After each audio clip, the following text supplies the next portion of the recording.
अपने सपनों को कभी नहीं छोड़े।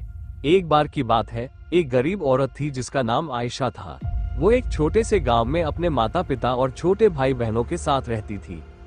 उसके पिता एक किसान थे, लेकिन खेत बहुत उपजाऊ नहीं था और वे अक्सर किसी तरह का गुजारा करते थे। आयशा एक बुद्धिमान और जिज्ञासु लड़की थी। वो अपने आसपास की दुनिया के बारे में जानना पसंद करती थी।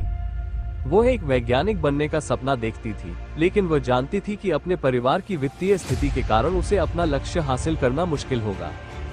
एक दिन आयशा के पिता बीमार पड़ गए। वो काम करने में असमर्थ थे और परिवार की आय और भी कम हो गई। आयशा को अपने परिवार की मदद करने के लिए स्कूल छोड़ना पड़ा। आयशा ने अपने परिवार का समर्थन करने के लिए कड़ी मेहनत की। उसने घरों की सफाई और खेतों में काम करने जैसे अजीब अजीब काम किए। उसने स्थानीय बाजार में सब्जियां बेचना भी शुरू किया। अपनी व्यस्त दिनचर्या के बावजूद आयशा ने वैज्ञानिक बनने के अपने सपने को कभी नहीं छोड़ा। वो देर रात तक पढ़ाई करती थी और स्थानीय पुस्तकालय से किताबें उधार लेती थी। उसने घर पर भी अपने स्वयं के प्रयोग करना शुरू कर दिया। कई सालों की कड़ी मेहनत और दृढ़ संकल्प के बाद आयशा ने आखिरकार अपने सपने को हासिल कर लिया। वो विश्वविद्यालय में दाखिला लिया और वैज्ञानिक बन गई। उन्होंने विज्ञान के क्षेत्र में महत्वपूर्ण योगदान दिया। आयशा की कहानी हम सभी के लिए एक प्रेरणा है। ये दिखाता है कि अगर हम अपने दिमाग में रखते हैं और अपने सपनों को कभी नहीं छोड़ते हैं तो कुछ भी संभव है।